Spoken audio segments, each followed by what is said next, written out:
So now we'll share screen and share. Well, I go. Yeah. I'm sorry, Aiko. I wasn't going to spring that on them. I was going to hopefully get on to. Is that the norovirus on the cruise ship? No, that's at the Exploratorium. They've Okay. converted the toilet into a drinking fountain. Okay. Okay. All right. So I've managed to sabotage my own beginning here. So this is good news, part two. Note to self. So the next slide, we were celebrating with our boys. One of them turned 50, and they started pulling up old embarrassing slides of each other. And one of them is one of our boys barfing in the bathroom.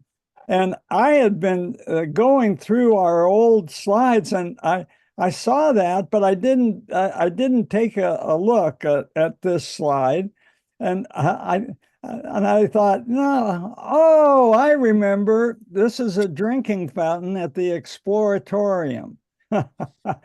And what they were trying to demonstrate is that we waste a lot of water at drinking fountains.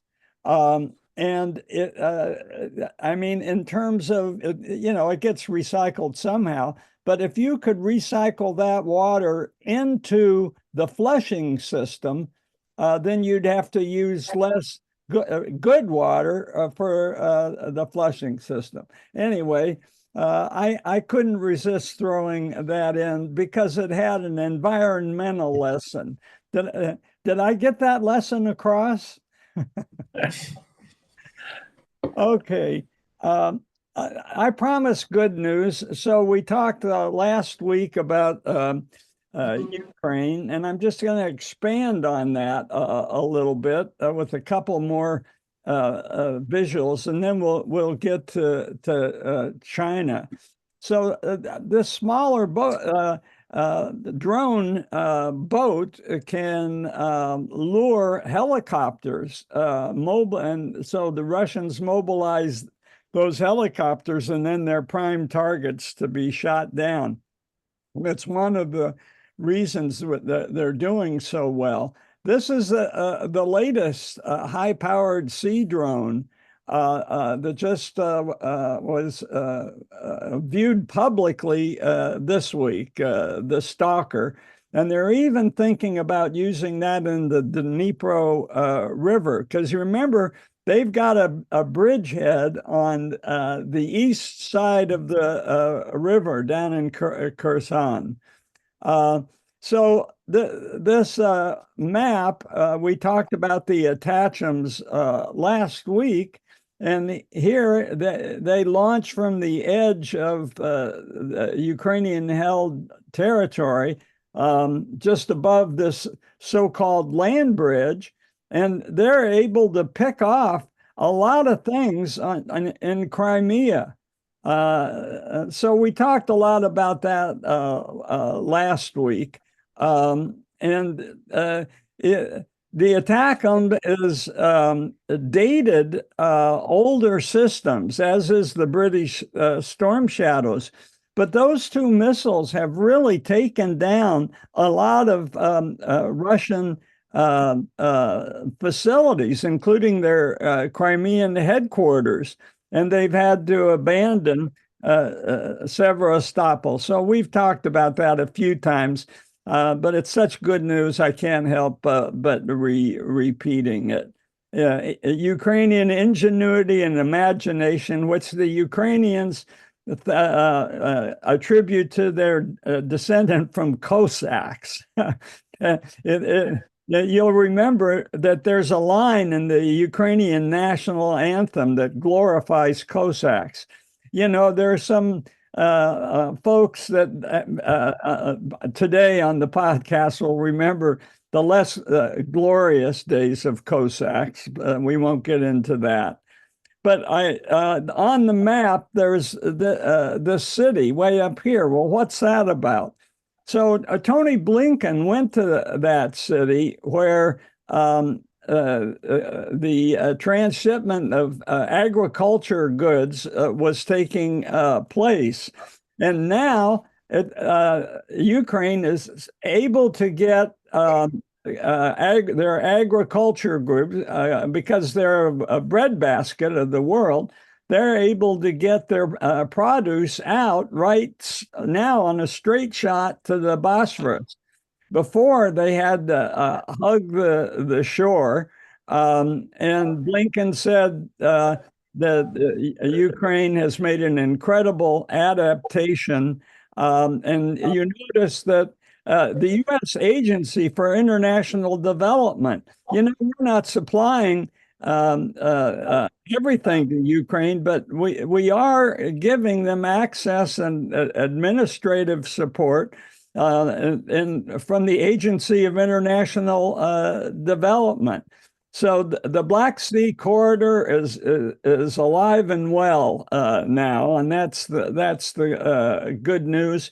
Plus, they've explored even new ways of getting grain now into Europe through the Danube.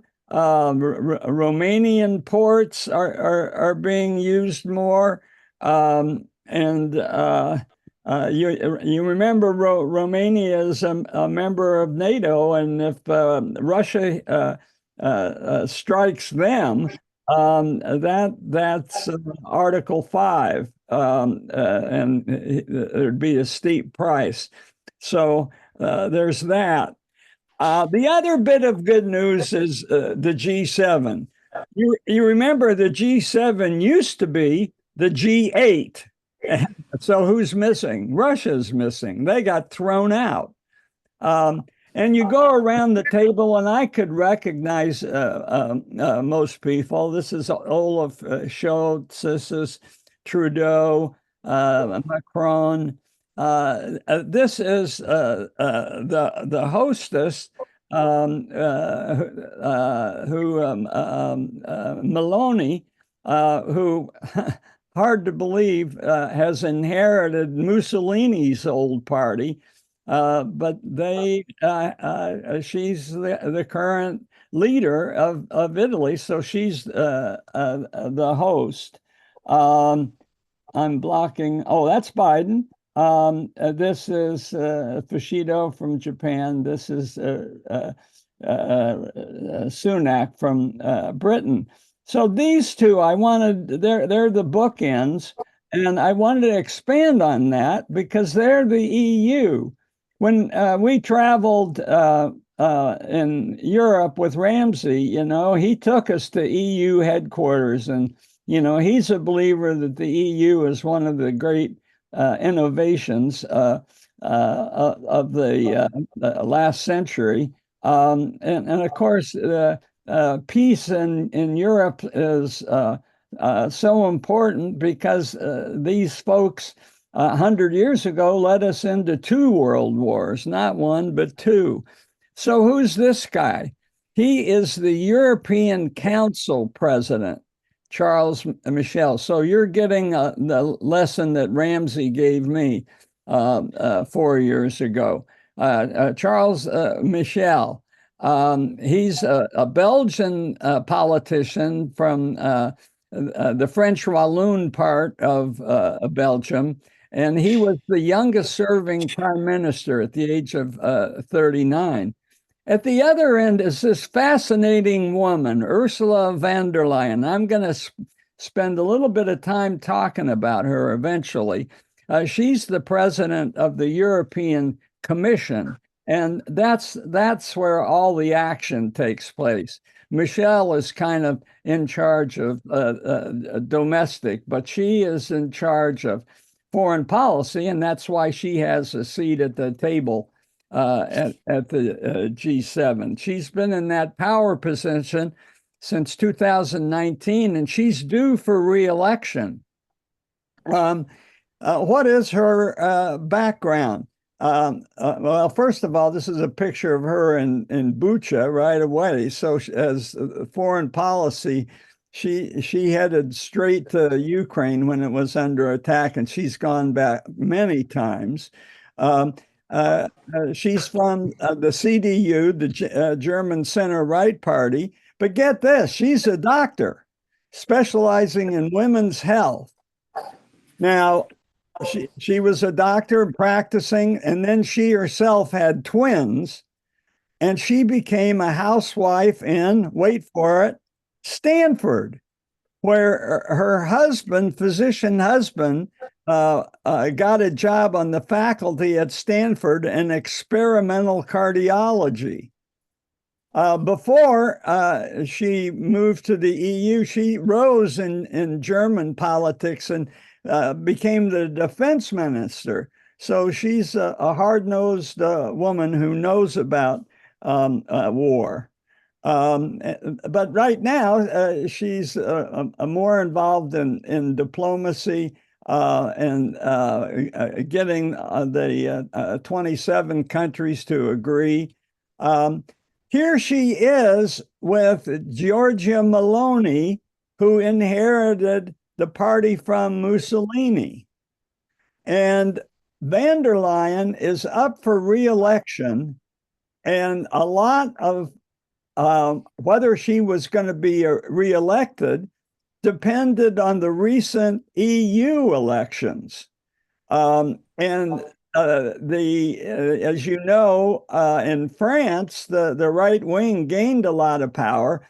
It was suspected that for her to be reelected, she was going to need the support of Meloni, the inheritor of Mussolini's party. Germans and Italians uniting makes everybody nervous. But it never happened. It never needed to happen because the right wing didn't do as well as predicted.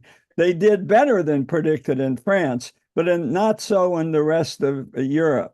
So van der Leyen was willing to make that compromise to maintain power, but she didn't have to. She didn't have to go into league with Meloni. She's much happier, I think, with the Finnish prime minister, for instance, and women. So this rang a bell. I looked back, and at 2020, all 5 Nordic countries were represented by women.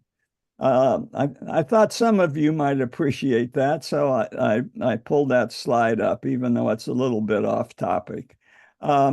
Back on topic, you'll remember another Danish woman, Zelensky, went personally to Denmark, crawled in an F-16 because Denmark was going to donate their F-16s to Ukraine.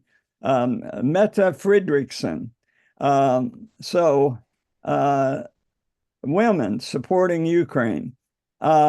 The one thing that the EU did, and it was very creative, there was this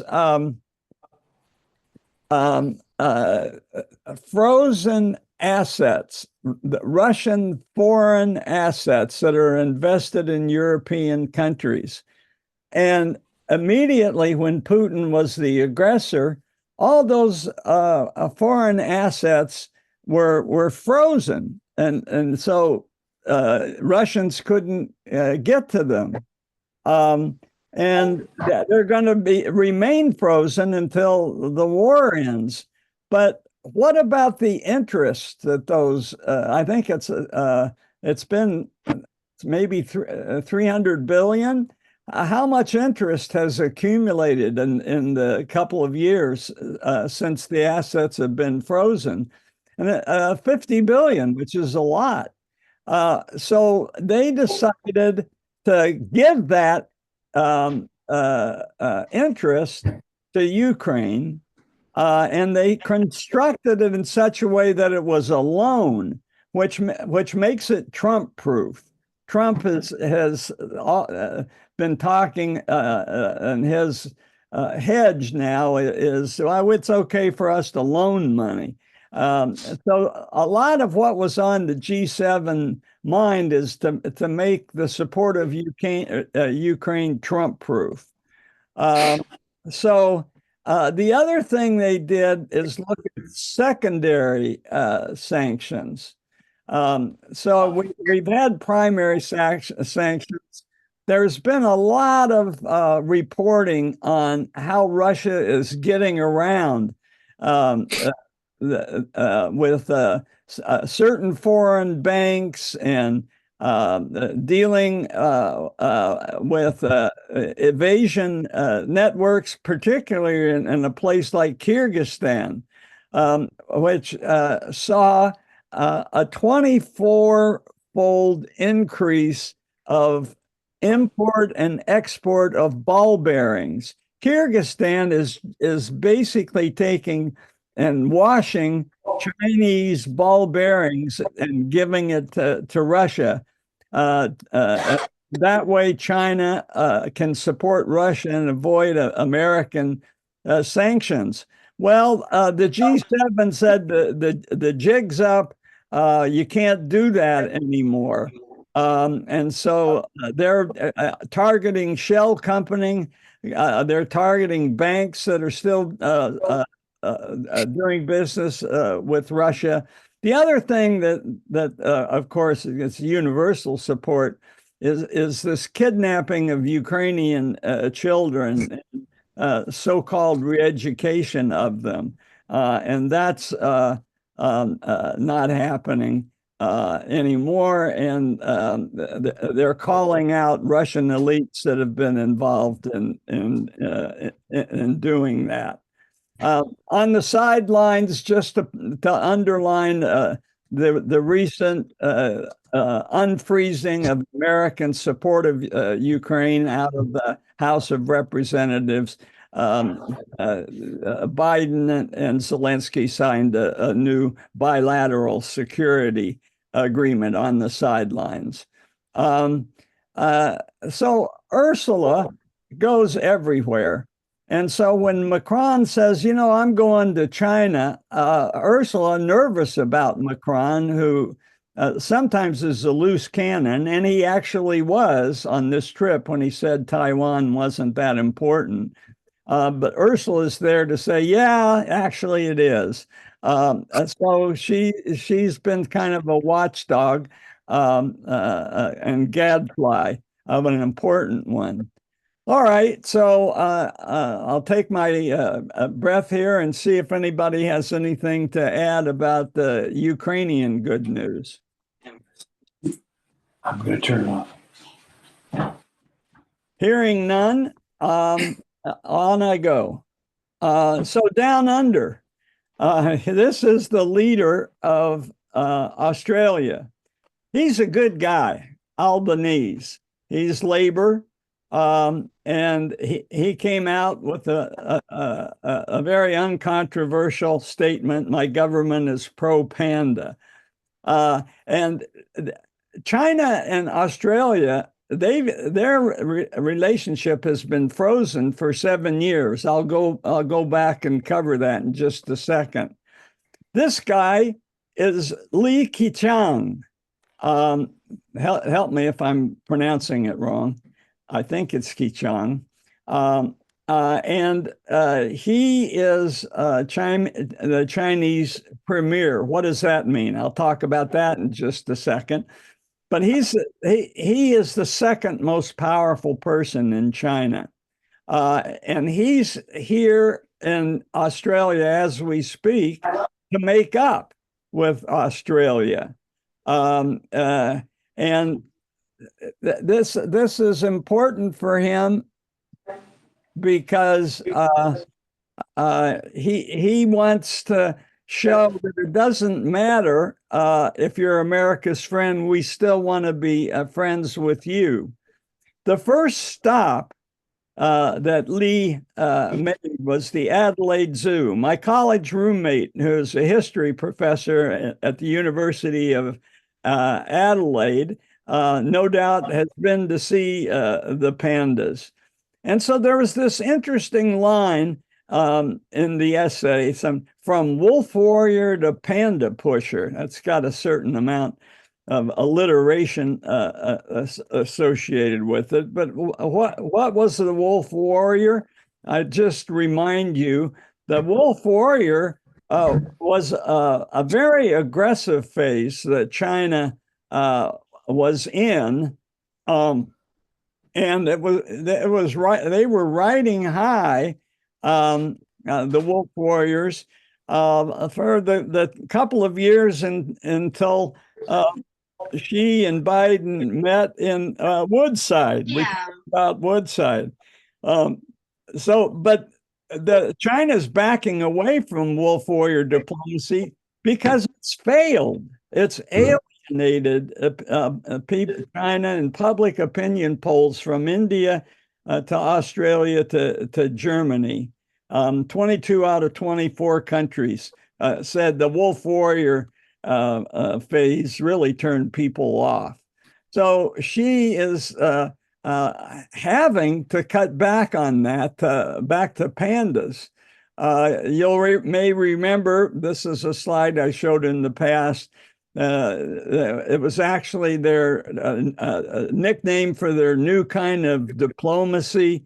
And they've made a lot of wolf warrior action movies. Think Rambo. Wolf Warrior #2 is the most successful movie in China ever. And of course, it involves a face-off between America and China. We reviewed all that in detail in a previous session. Then there was this movie, Born to Fly, a copy of Top Gun. And it also set a domestic box office record over the holidays a year ago. So all that's gone. And it's the new panda diplomacy is headed by Li Qigang. And I want to remind you who he is. If she is the bad cop, he's the good cop. He turned up at Davos and made nice with the Western world, talking about cooperation, less attacks on the United States as the global hegemon. And so let's just review the leadership in China. We did this in detail before, but as you know, Xi Jinping is in charge of basically everything. He's head of the Communist Party, head of the military, the president who represents China diplomatically. This is another way of showing it. I won't go into detail. We've done that in the past. The head of the party, the head of the military, but he's technically not the head of state. This shows the hierarchy a little bit differently. It's kind of boring. Not going to spend too much time on that. This is all the things that she controls directly. But the standing Politburo committee are these 7 people, and they're the top decision-making body, and they're listed here in rank order. And number 1 is Li Qigang, and the rest are listed there. So that's Li on the Chinese side. Who is Albanese? He's from the Labor Party. Think the last head of the New Zealand, Ardor. He's a lot like she is. Here he is at the Sydney Gay and Lesbian Mardi Gras, which, by the way, is the largest in the world. We know that because we were on an airplane that was flying to Sydney a few days before. It was an interesting airplane ride. And he has gone so far as to support transgender rights publicly. Interesting personal story. His Irish Australian mother met his Italian father on a cruise where his father was a steward on the cruise boat. She came back and raised him as a single parent. He only found his father late in life, but he carries an Italian name, even though he didn't really know his father. I like this one quote from him about asylum seekers from Afghanistan. They arrive smuggled through Indonesia by the Indonesian military, and who dumped these Afghani refugees on the north coast of Australia. And Australia has been pretty drastic in dealing with that issue, taking these people and putting them on Pacific islands, et cetera, et cetera. But he dissociated, Albanese dissociated himself from that, saying, I couldn't ask someone else to do something that I couldn't do. He couldn't push the boat back out to sea. And I thought that was a nice way of stating his policy. So Qigang, we talked about him before. I'll just remind you what my take on his biography was. He's kind of more like a grassroots Harry Truman. He did not go to college. His political base was in this province, supervising manufacturing. And Xi, on his way up, did a tour of duty there and realized that he was a talented guy. His background was working in a pumping station before studying agricultural machinery at night school. He finally got his MBA when he was in his mid-40s.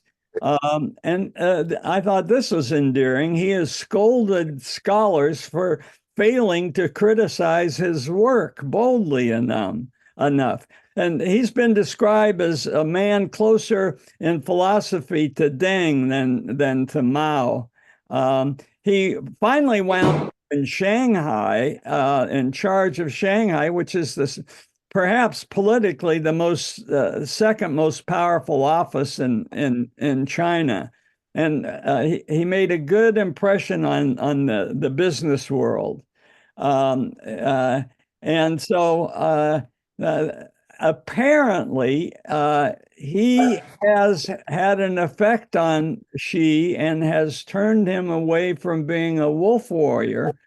And he has criticized the personality cult of Mao. That's a pretty bold thing.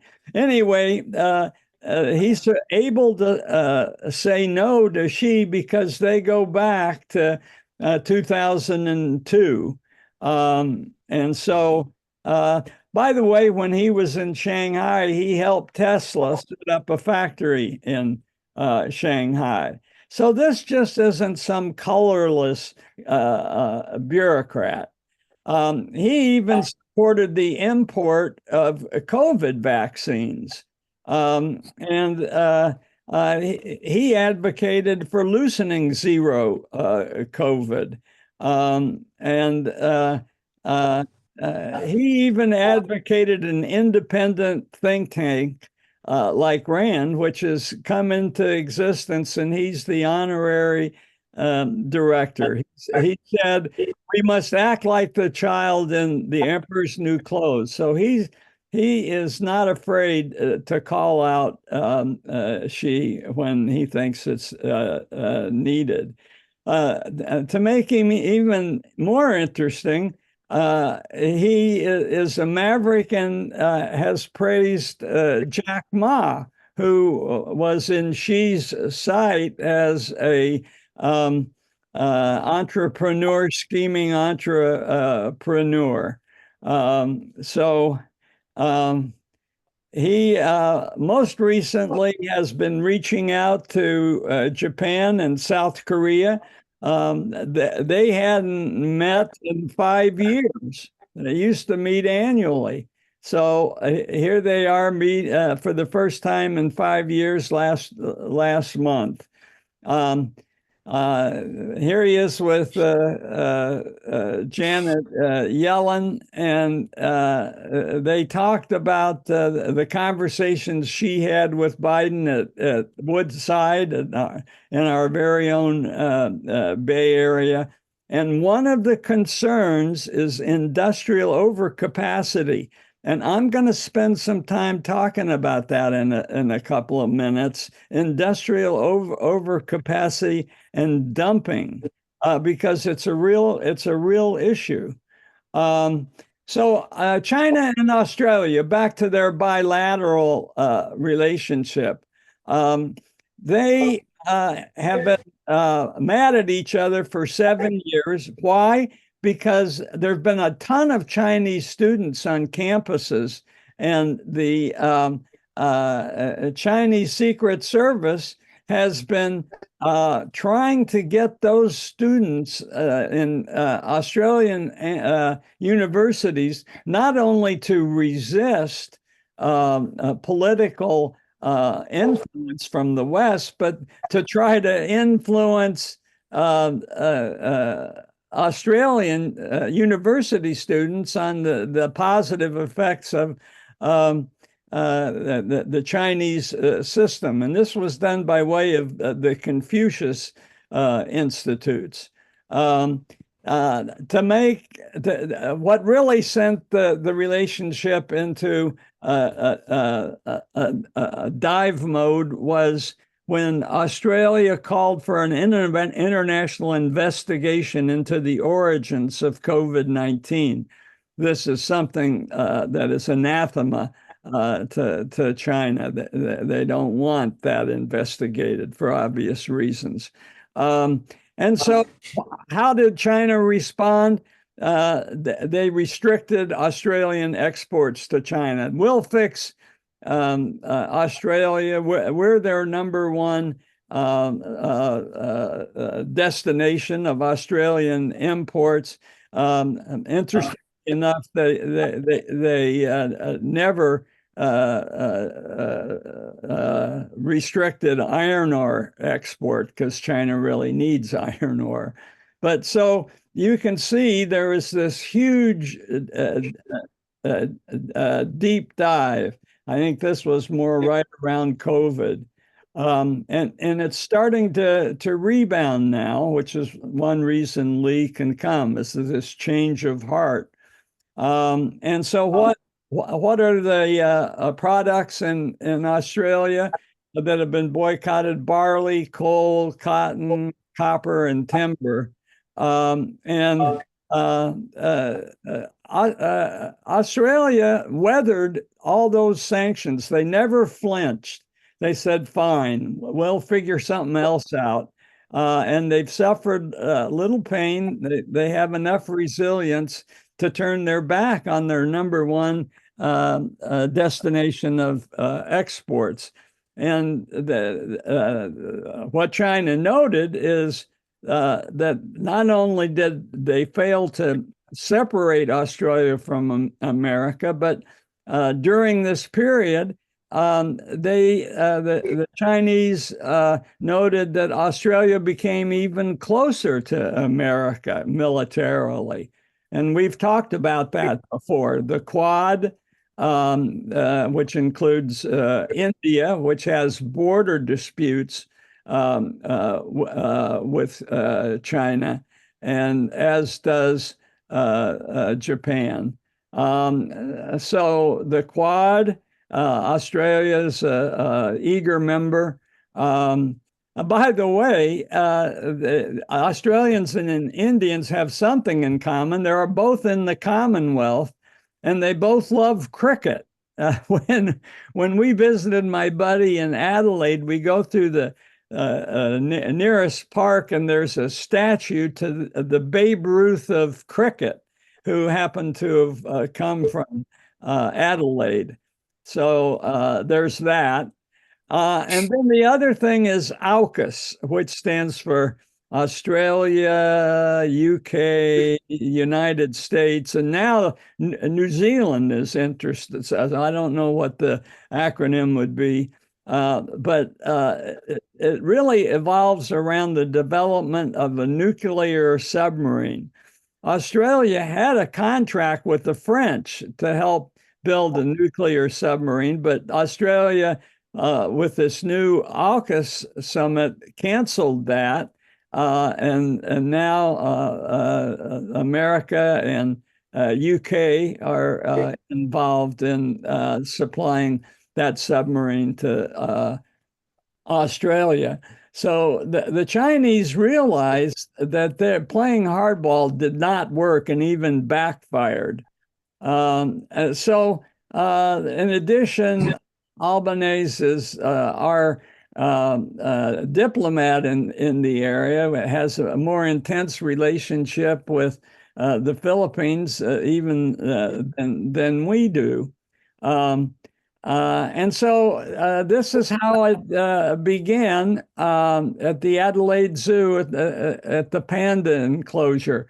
The pandas that have been there for 15 years, and what is happening now is they're going to send them new pandas, younger pandas. So a rejuvenation of their panda exhibit. He was asked, Albanese, if he trusted Mr. C, and he was evasive, but he said America is second to none in our relationship. Not backing down, and here Mr. Lee is conducting his feel-good, good guy panda diplomacy. John, Yes, John, Homer. well, you know, London Breed, the mayor of San Francisco, has announced a gift of pandas from China to our city zoo. I wonder if that's part of this diplomatic effort. I bet, and I bet it came up at the Woodside conference, don't you think? Could have done. It could have done. By the way, phylogenetically, pandas and koalas are not at all related. If Australia makes a reciprocal gift, koalas are closely related to wombats, different phylogenetic tree entirely from pandas. Yeah. Giant pandas to bears and red pandas to ferrets.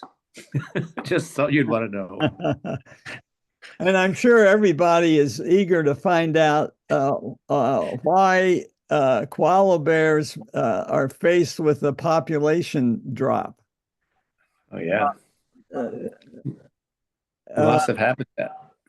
Chlamydia. Oh, that's right. There is chlamydia. Chlamydia, you're right. Chlamydia. Only here can you find out the medical links to koalas and pandas. All right. One other. Johnny, Yes. his name is pronounced Qiang because the Q in Chinese is pronounced CH. So it's Li Qiang. Li Qiang. Thank you. I need all the help I can get, particularly in pronunciation. Okay, I'm throwing this out, the Darwin lease, just because of the map. I said I got to show this map. There's the port of Darwin, which is in the north, right here, the port of Darwin. And there's a private outfit that runs ports called Landbridge, and they got the contract to run the port of Darwin. And when all this fighting was going on with China, some politicians on the right were saying, "Hey, let's stop this contract, take it away." And Beijing was upset about that. And so Albanese decided, no, I'll tell you what, we'll let that contract continue as part of his trying to reset the relationship with China. But his hedge is that he is subsidizing Australian firms that are mining for minerals and developing green technologies.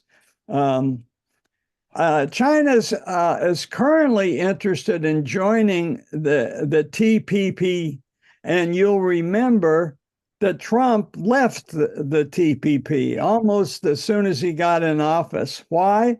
Because Hillary loved it.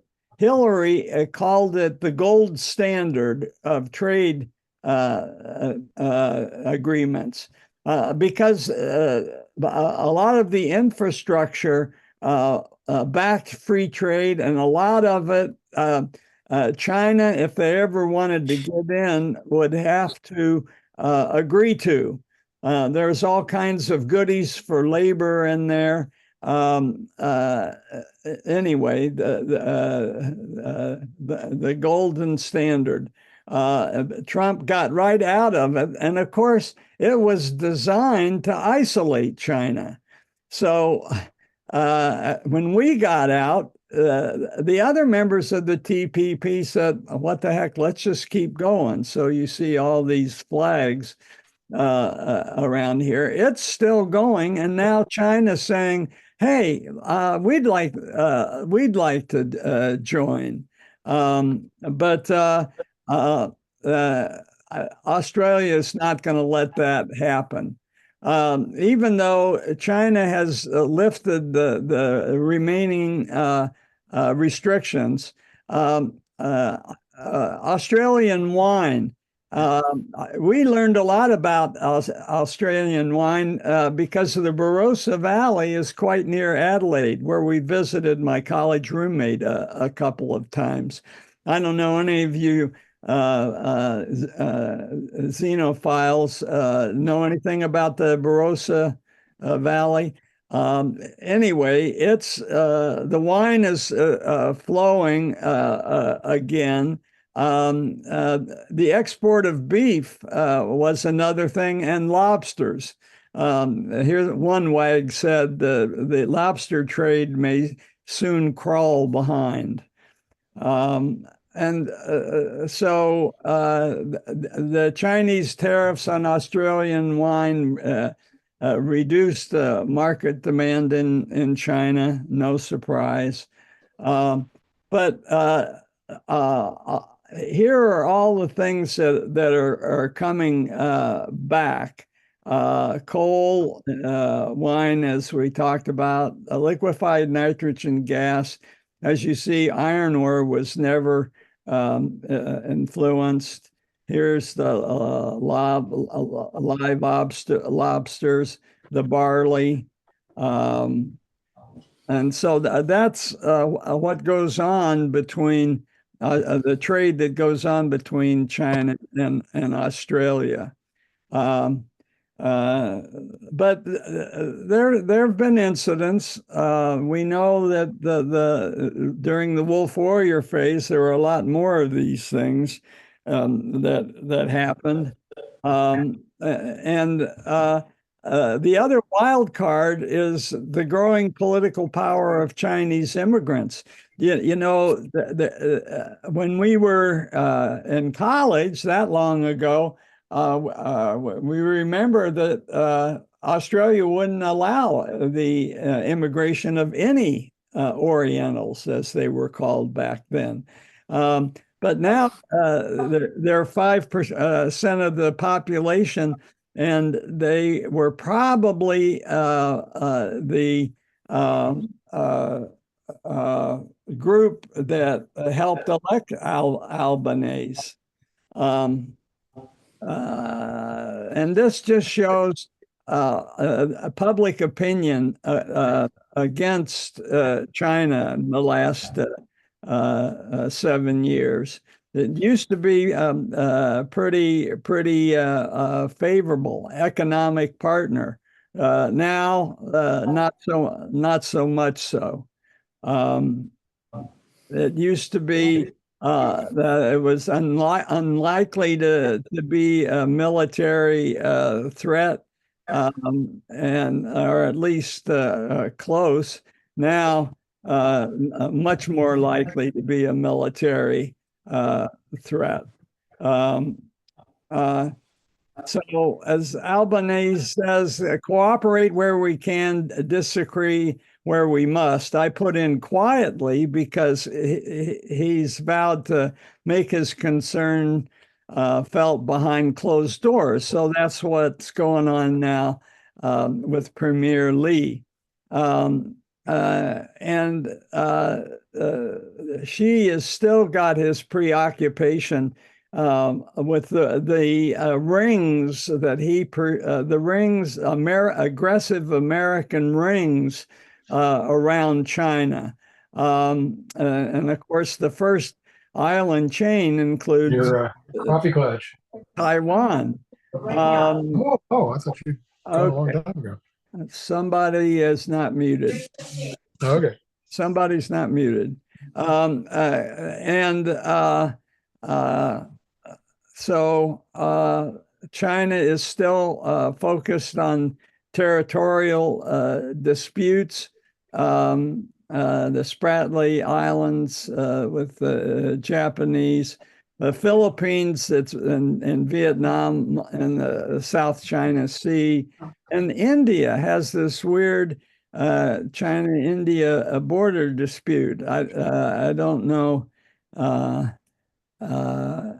if we talked about that in the distant past, that this 14,000 foot high border war, very, very weird, very weird. So the history of the Chinese alliance with Russia, I just started, I listened to a podcast, and it reminded me that what do the Europhiles in Russia think about this turning away from the West and towards the East? In Putin's mind, it's the evil West trying to make the Russians accept alternative lifestyles. He thinks, Putin does, obviously, that dependency on China is the price you pay. Okay, we lose our European connections. But since we do history, this is how, in Putin's mind, this has happened once before with Alexander Nevsky in the 1200s. And he turned to the Mongols after defeating the Lithuanians. And he was eventually accepted as a saint. But even though the Mongol Khan was harsh and brutal, it was better than being westernized. And he was famous in this battle on the ice with the Lithuanians. The Teutonic Knights, really. The whole concept of the Teutonic Knights is an interesting one. I don't have too much time to talk about it in detail. But he opted to be ruled by the Mongols than to submit to the Teutonic Knights. So Chinese home front, they've got some problems. the Gen Zs all across Asia are rebelling against the rigid corporate culture and inflexible hierarchy, long hours, all the things that we are part of the stereotype, but unfortunately true. So East Asians, not just Chinese, but all East Asians are less engaged in their work and what we would call the work lifestyle trade-off. And in China, it's got a nickname called lying flat, sorry. And there's a whole article in the Atlantic this year about how that all came together in the protests against the pandemic lockdown. It spilled into general malaise, vague discontent, where the Chinese kids would just rather drop out. And of course, a lot of our generation dropped out in the 60s. China, they're having their problem now economically. For a while, they were touting the yuan as an international currency, but that's dropped off since their economic downturn, and now they're behind the Canadian dollar even. But of course, this is called the B team. The A team is America because the dollar is the international standard currency. So I said at the beginning with talking about Janet Yellen, the overcapacity problem and dumping. It's a thing. It's a thing, and it's out of control because of state-owned enterprise. So any state can put together and organize manufacturing. And there's little coordination for a centralized communist government, little coordination. And it turns out that a lot of the provinces decided to build solar collectors. So there's been this over capacity and a huge drop in price. And they don't care because they just keep competing in each province. If they can continue to improve their output and at least outcompete their neighbors on marginal costs, it becomes really a race to the bottom, and that's what happened. And many provinces are now struggling under debts. And a lot of these companies are turning to the central government for a subsidy, for bailouts. And so how do you do this? You dump your product. And that's what Janet Yellen was protesting. And it's not just solar. It's a fifth of Chinese industrial firms were unprofitable last year. So this mixed economy, where you have private enterprise and you have state-owned enterprise, has some problems. And even Xi felt that he needed to step in and say, "Hey, folks, investments must have their own merits," whatever that means. But he's trying to slow this down.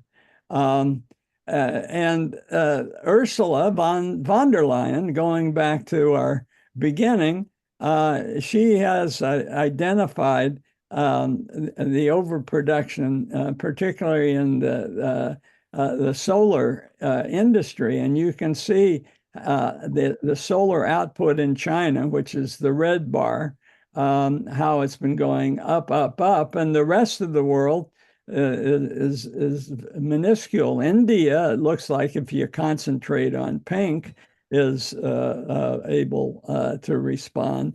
But so this dumping of electric vehicles is the same phenomenon. America has had anti-dumping duties on solar since Obama,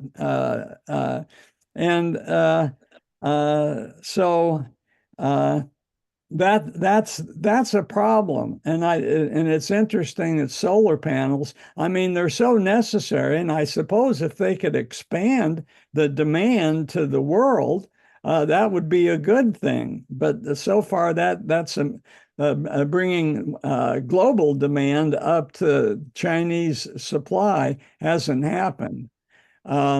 On the other hand, here's the cover story this week: the rise of Chinese science. So I'll end by giving them their due.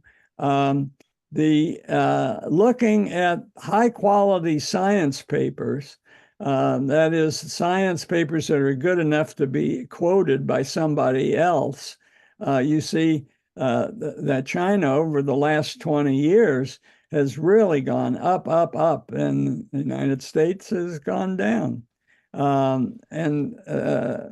So from plant biology to superconductor physics, that's the leading edge. We'll break out the sectors in just a second, a little bit more. Nature Index shows the same phenomenon. Here's by sector. So you can see these, where the red is all the way over here, is the areas where China exceeds the West. For biology and biochemistry, there's a tie. But when it comes to space science and neuroscience and clinical medicine and immunology, the West is still in the driver's seat. I thought that was interesting. And then the overall amount of investment in research, R&D, in China, it's 16-fold since the turn of the century. And the question was, could research really flourish in an authoritarian system? And the economist says, yes, it can. It can. Who knows about the long term? All right. So that's a good place to stop.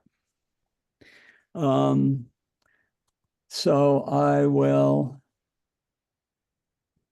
ask if there's anybody that has a comment. John, this is Carol.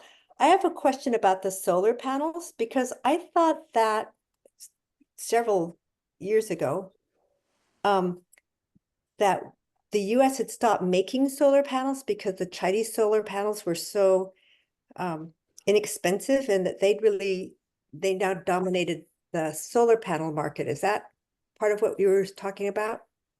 Well, yeah, I could go back to that. I think there was a specific a slide that looked at that. Should I go back? Yeah, I'm just curious, like, so if they decide that we can't have, so what's happening with the current solar panel market? Let's see. So here, solar panel production capacity by region. So the red is China, the pink is India, the blue is South Asia. Wait a minute. Light blue is South Asia. So dark blue, here's America's share. I don't know. It's so narrow, it's hard to, at least we make more than Europe. But That's it. Okay, so it hasn't dropped as much as I thought, but certainly drops pretty significantly. yeah. So most of our panels must come from China. I'm sorry, what this is, the red is from China. Well, Right. John, this is your key says it's production capacity. Is that actual production or their estimate of capacity? I think it's actual production because it's affected the falling prices. At least it's enough of the capacity that has caused this terrible drop in prices.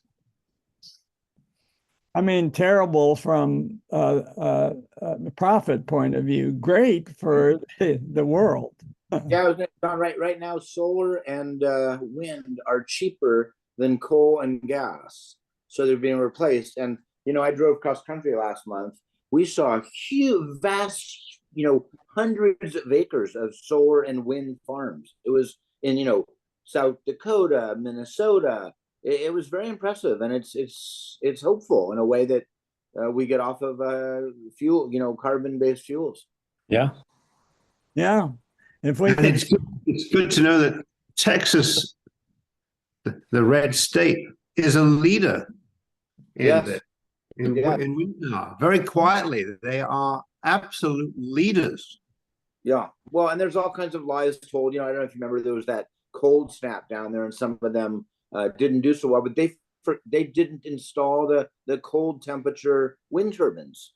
The lies that are told by the coal and oil industry and gas industry are stunning, and it's partly because they're scared, because they realize now.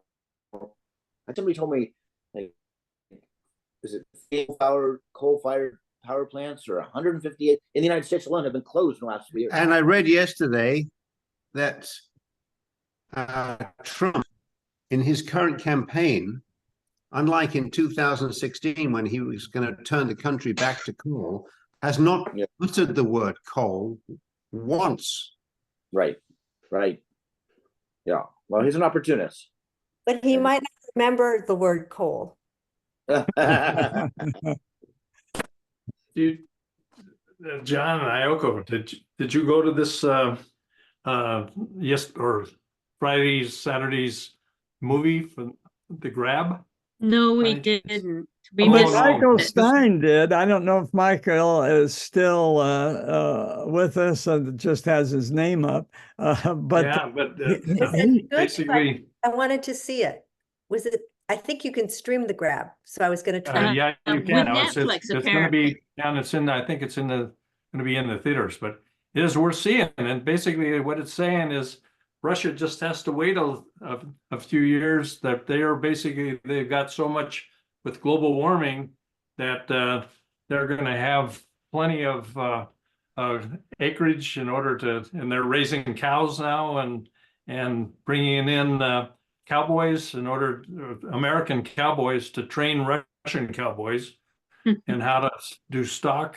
Yeah, no, it's that's all of this stuff about kind of the Chinese and what they're doing or not. It has to do with these big, huge farms that are being bought up in the U.S. And with Saudi money, or basic Saudi the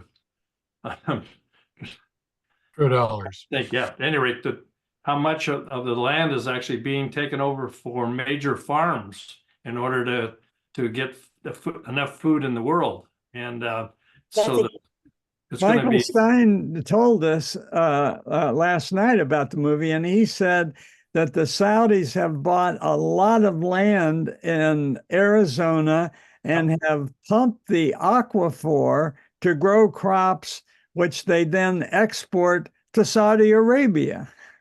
That's correct. Yeah. It's a huge issue in Arizona, except what they not only put up, but they're also growing hay, and then they send the hay back to, or whatever it is you feed cows back. Yeah, this is. That's really quite an interesting movie, and it's kind of going to put a whole different perspective on, who cares about the Chinese?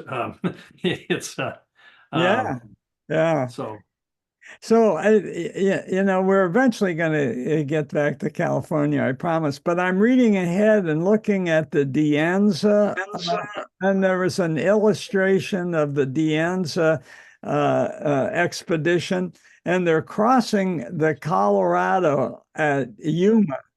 And back in those days, getting across the the Colorado at Yuma was a big deal. It was like trying to get across the Mississippi at Hannibal. So we will be spending a lot of time on water when we finally get back to California. Cool. Yeah, do go out and see the grab though. That's worth seeing. Okay. Thank you, John. Okay. Thank you. That's great. Done. All right. See y'all.